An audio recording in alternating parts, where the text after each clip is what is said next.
Have you heard about the Africa Climate Summit? Maybe you saw the headlines when Nairobi hosted the very first one, the inaugural Africa Climate Summit. It was big.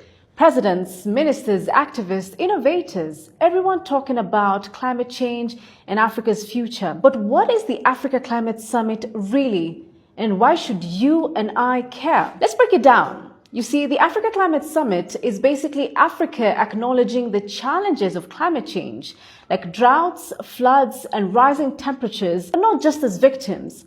Africa is basically stating we have ideas, solutions, and definitely want to sit at the table. See, in the past, a lot of global climate conversations happened in New York or Paris.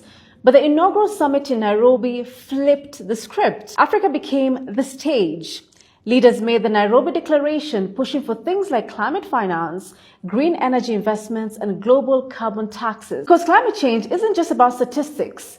It's about a farmer whose crops failed because of the drought. The family in Mozambique who lost their lives and home to floods.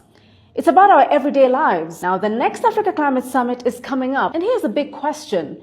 Will Africa's ideas turn into actual projects, real funding, and real solutions? You see, the second Africa Climate Summit aims to position Africa as the leader and solutions provider in the global climate agenda. The theme this year is accelerating global climate solutions, financing for Africa's resilient and green development. I'll be looking out for whether leaders will keep their promises, how young Africans are included, and whether Africa can actually set the agenda, not just follow it. So when you hear about the Africa Climate Summit, don't just scroll past the headline.